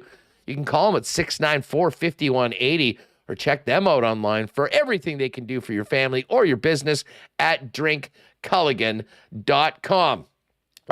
Great weekend, and I did manage to enjoy a couple of the ready-to-drink Canadian Club and ginger ales over the course of the last few days. Folks, if you haven't tried it, I know it's not technically summer anymore, but man, this is a great drink. 12 months a year. Got the great taste of Canadian Club along with ginger ale.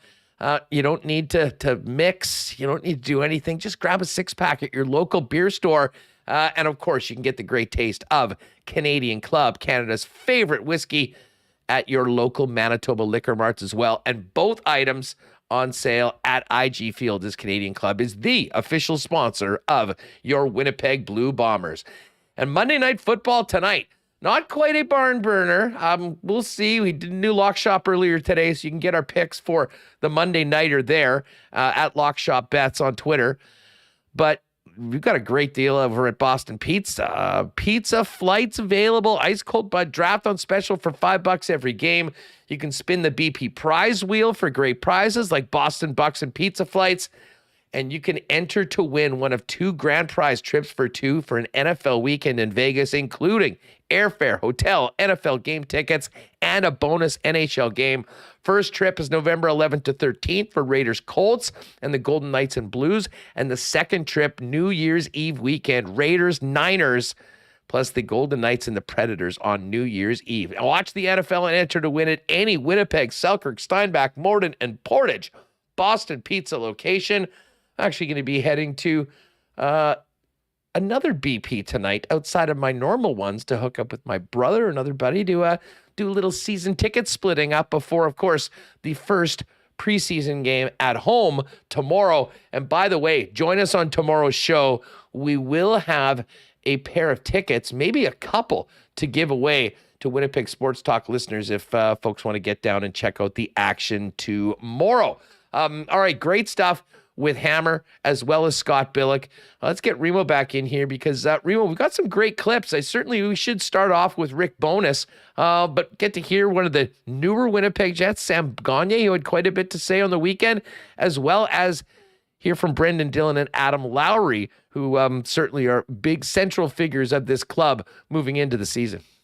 Yeah, this is the Meet the Jets part of training camp. A bunch of guys coming, speaking for the first time, and shout out to the Jets website putting these up and go through. I did find some of the comments from Brendan Dillon to be the most interesting, and Sam Gagner was kind of like, hey, let's see what this guy's about, what he brings to the club. And Adam Lowry, a lot about getting his thoughts. We hadn't really heard from him on the leadership change and if he's looking to take a bigger role in the leadership category. Well, definitely looking forward to that. Why don't we start, though, with Bones, who just spoke about the number of the young players in the lineup last night for the Winnipeg Jets, as expected in the preseason opener on the road in Edmonton. Here's Rick Bowness. A lot of young faces that, they need a little more experience. And we'll decide what we're going to do on Tuesday night tomorrow. But the young guys were a little nervous about the energy.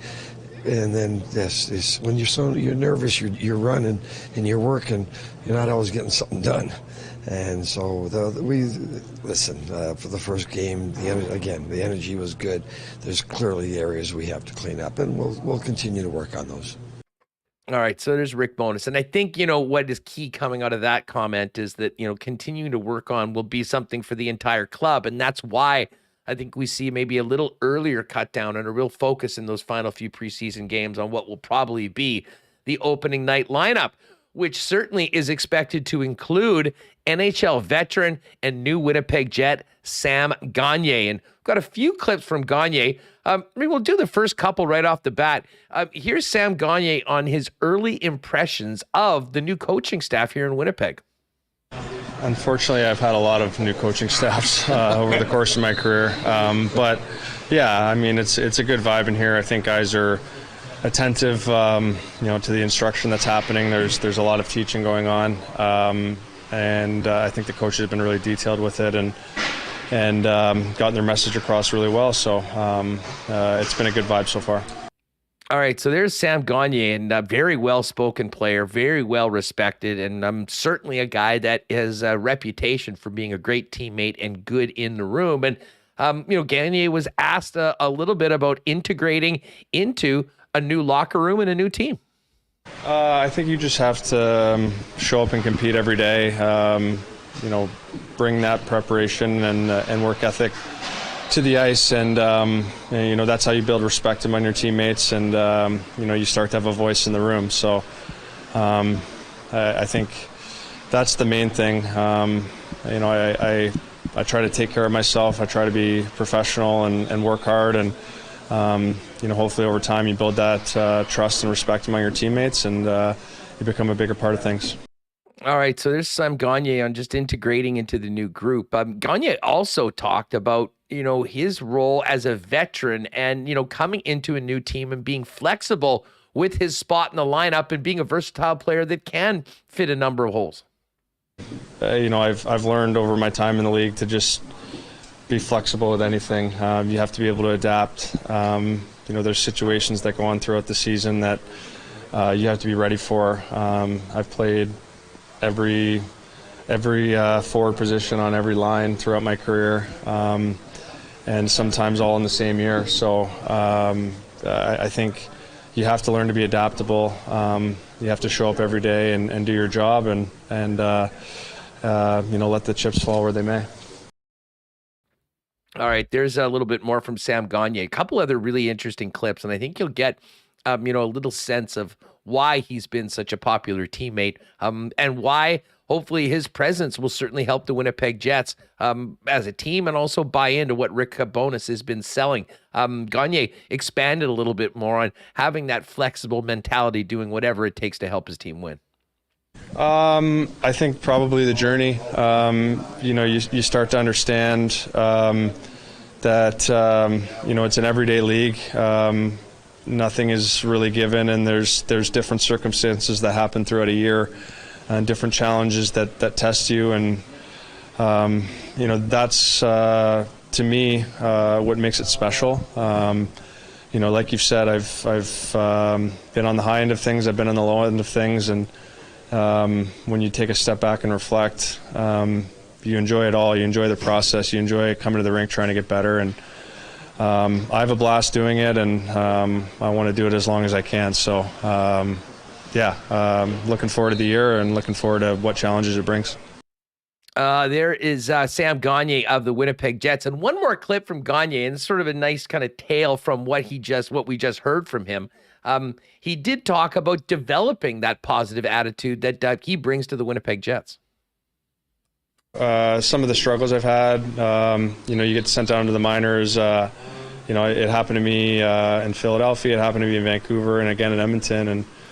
And you start to you look at the fact that it could be over at any time. And I love to play the game. I love coming to the rink trying to get better. And you really just don't want to take any of that for granted. I think being part of a team, being able to compete,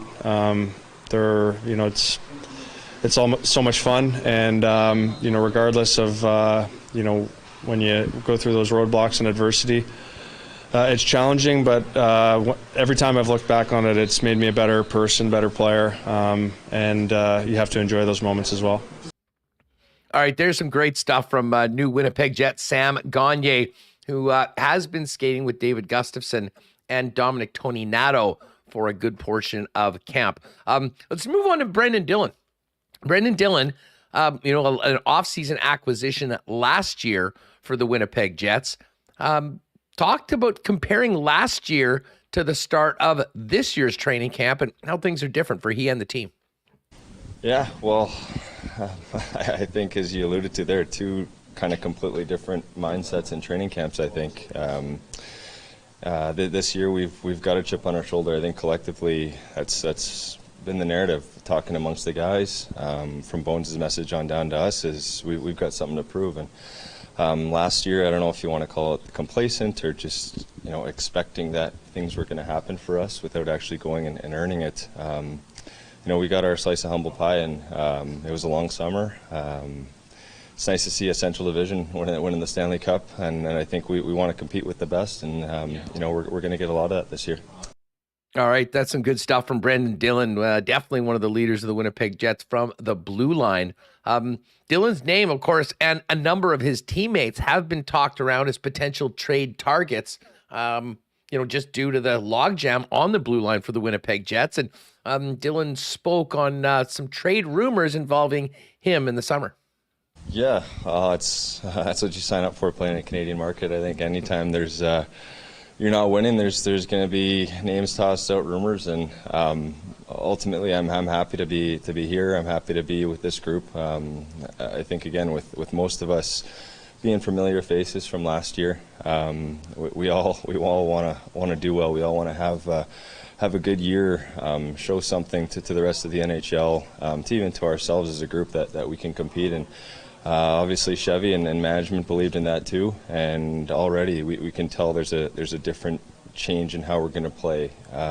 We feel we've got a good team. I think that was how we all felt last year too, but you've got to put it all together and have the mindset as well as the skill.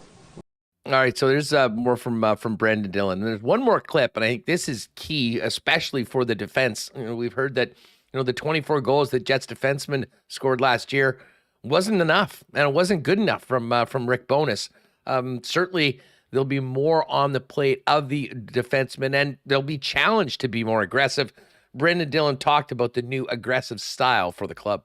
Well, the big word that has been aggressive, and for a guy like me, I love hearing that. Defensively, offensively, neutral zone, be aggressive. We're a great skating team. We've got a lot of skill, but I think sometimes we can almost rely on that a little too much. And I think from in the D zone, there was a lot of standing around last year, and partly was our systems, partly was maybe just not know where to go or what to do. And I think it's been black and white this year, no gray area about what's the expectation of where we're going to be. And been a lot of teaching, which is a good thing. I think structure is something that can only help us. As I said, we've got so much talent and skill that we're going to score goals, and we've got one of the best goalies in the league. But when we rely on that a little too much, that's where I think the aggressiveness of turning pucks over, using our size and our skating, to benefit and ultimately play offense. All right, so there's Brendan Dillon of the Winnipeg Jets. Now let's hear from Adam Lowry. Certainly a player that's at the top of many people's lists when it comes to potentially, a letter on the jersey with this leadership change. But Lowry, first off, just talked about early impressions of his first camp with the Winnipeg Jets under Rick Bowness after all those years with Paul Maurice. Yeah, it's been good. I think it's nice getting back on the ice, being around the guys, and obviously new systems, new coaching staff, kind of getting used to that, and just kind of practice styles, practice habits, things like that. And obviously there's things that are going to be different around here, so just getting used to that, trying to get comfortable in the forechecks and D zone, things like that. So I think so far, a couple days in, we're happy with where we're at, and there's still a lot of room to grow. All right, there's Adam Lowry. Here's a little bit more from number 17. He talked about taking on more of a leadership role with the Jets. Obviously, last year it was a little different. Having your father as the head coach, I think sometimes it, cut out your voice a little bit. But I think it's just kind of, for me, it's how I play on the ice. Don't cheat the game, play hard. Kind of do what's asked you, what the coach is asking, and if there's some uncomfortable conversations you have to have in the room, that's something you got to do. You got to be comfortable in different situations. So it's just kind of about taking on a little more responsibility, a little more ownership of not only your game, but the team's game as well. All right, Adam Lowry of the Winnipeg Jets. And I guess, staying on the leadership topic, very interesting comment, though, there, speaking about the challenges that it was for him personally when his dad was the head coach, and maybe you kind of, take a quieter role on that just because it is somewhat awkward. Certainly that's not the case now with Adam Lowry, and he's a big, big part of the team. But he was asked, as one of the young leaders, his reaction to removing the C from Blake Wheeler's jersey. I think the way I see it is, it's an opportunity for our team to grow, and, some other guys to get, to take another step forward. It's, you're always trying to evolve as a player. I think, it was a tough situation for Wheels. That's something you don't really want to see. I think we were all caught by surprise when it happened, and, so obviously we want to support him, and, he's still such a big part of our team. He's still one of those guys we look to for leadership, for guidance, the way he plays, the way he carries himself in the room and things like that in the community. So, it's guys like that you want to learn from, and then, kind of impart your own little bit of style on it, and, kind of go from there. All right, one more from Adam Lowry, and then we'll finish up. We got to get to the Coolbet lines, and horse picks last week of Assiniboia Downs. We'll talk to you about that in a minute. But Adam Lowry also just talked about the feeling in the room right now collectively as they try to move on from last year and put a disappointing season in the rearview mirror. Well, I think there's a quiet confidence, and that might seem kind of, after last year, there's, we didn't make a ton of changes, but there's a belief in our group that if we commit to a solid team game, we commit to kind of, what the coach is preaching, and, we have solid buy-in, that we can be a solid team. So, I think we all have belief in, the guys sitting next to us in this room, that they're going to do their job. That, everyone's going to take another step forward this year, and we can kind of put last year to rest and go from there. Obviously, we're in an extremely competitive division. We have the defending Stanley Cup champions, and there's a lot of really good teams in our division, in our conference, and in this league. So we know it's no easy task, but our goal is to get back into the playoffs, and then once you're there, anything can happen. So we're going to use the next 82 games to try and accomplish that. All right, there is Adam Lowry of the Winnipeg Jets, and we'll see whether Lowry's in the lineup tomorrow as the Jets host the Ottawa Senators. Be sure to join us on Winnipeg Sports Talk tomorrow on the YouTube channel, because we will have a couple pairs of tickets to give away. Just got an email from my pal James over at Canadian Club, and we'll also have some Jim Beam social passes for the game on Friday night to give away later on this week. So make sure you stick around and tell a friend if they're looking to win some tickets to join us over the next couple days here on WST. Hey, big shout out to our friends, the Nick and Nikki DQ group. 4 locations in Winnipeg and southern Manitoba: DQ Niverville, DQ Northgate, DQ Polo Park, and DQ St. Anne's. And listen, I know summer's technically over, but the best taste of summer isn't going anywhere. That is the Great Blizzard Treats, along with all the delicious ice cream novelties they've got at DQ. But don't sleep on the Stack Burgers or the Honey Barbecue Chicken Fingers, 2 of my personal favorites. Pop down today to one of the 4 Nick and Nikki DQs. And if you need a DQ ice cream cake for an event coming up, hit them up on Instagram at DQ Manitoba. They can get that sucker customized for you and ready for a quick and easy pickup at any of the 4 Nick and Nikki DQs. And hey, big shout out. Speaking, Hammer was talking about Nuit Blanche. Man, what a scene down by Little Brown Jug on the weekend. Big party. They shut down the street.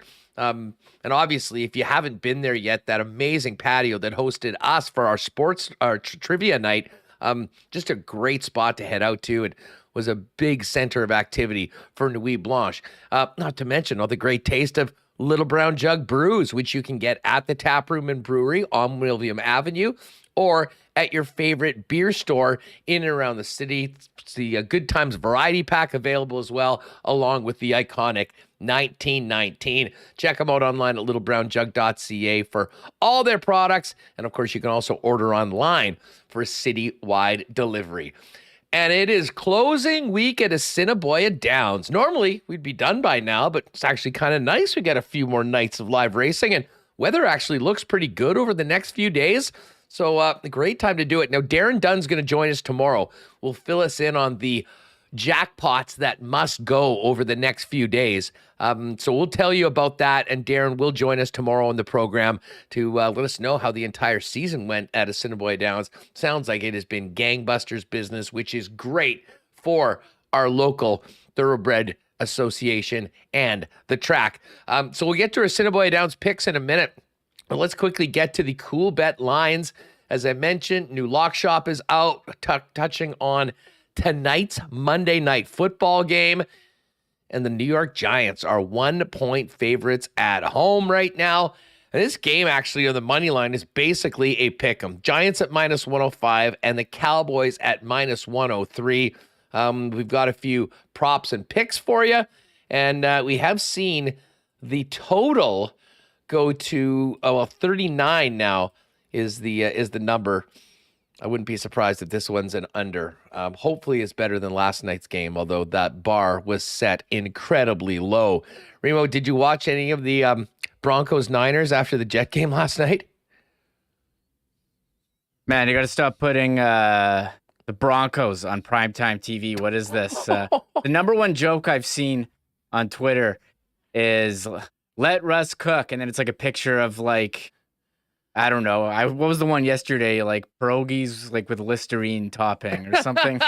the chicken being baked in NyQuil? Yeah, something like that. Like this Broncos offense. And I'm seeing a lot. Like I'm fascinated with this Nathaniel Hackett hiring. It's got off to a terrible start. They can't score from inside the 5-yard line. And yet they're 2-1. And yeah, somehow they're 2-1. Their offense looks absolutely terrible. They're making horrible decisions in terms of time management and getting guys out on the field. Like, is this guy going to make it to Thanksgiving or even Halloween? The home crowd was counting down the play clock because they can't get it together. Wild, what's going on there? Yeah, no doubt about it. Cowboys Giants tonight. Cooper Rush starting for the visitors. Danny Dimes for the Giants. Tons of props, totals, and more over at Coolbet right now. If you've never played there before, use the promo code WST. Hook you up with a 100% bonus on your first deposit up to $200. All right, we've got a few things to hit before the end of the program, but Remo, let's get to our picks for tonight. Our last Monday of live racing at Assiniboia Downs. I got a nice promo here on HPI Bet as well for the final week. I usually hit my triactors late, but I'm actually going with one right out of the gate in race number 1. A few of our favorites here: Fox Appeal, Dixie Mo, and Savage Love on my ticket. That was a $6 wager. Then we've got race number 2. I'm going to put a couple bucks down on number 3, Texas Rain. Going over to race number 3. We're going to sprinkle on that's race number 4. The longest shot on the card, Endo. 40-1 opening morning line. We'll see what that ends up, but maybe go for a complete long shot to finish it up. And then 2 more winners. Race number 5. We've got number 6, and I think we know who that is. That would be Wit 9. And then in race number 6, our final one, we are going with Wit 9 was there. And race number 6, Miami Souvenirs. So those are my picks. Got to maintain this lead. We're coming down to crunch time, Remo. You swinging for some of the fences here in this final week, or where are you going today? I should have just done tractor boxes and trying to hit long shots because I got to catch up to you, but I didn't think about that. So I'm just going with my regular slow and steady strategy. Race 1, I have Fox Appeal and Savage Love. Race 2 is I got House Limit to win. I like House Limit. I think about betting on House Limit just about every time, but don't, and I am doing it now. Race 5, I like Horse 6 to win. Wit 9, yes, also on Wit 9. How could I not go be? Wit 9. That's our team. And then race 8, I am picking Horse 5, Bear Me a Moment to win. Nicely done. All right, live racing tonight, 7:30. They go to post. You've got tonight, tomorrow, and Wednesday to finish up. And Darren Dunn, as I mentioned, is going to join us and fill you in on these jackpots that have to go by the end of the season. So it should be great. And again, you can always watch the races over at AS Downs, Assiniboia Downs on YouTube. Stretch and Kirk do a great job. All right, just before we go, as I said, we'll kind of get into a full NFL recap probably tomorrow. There's some great wins, some ugly losses, huge injuries for the Chargers. My boy Jeff Feinberg is on suicide watch right now after what happened yesterday.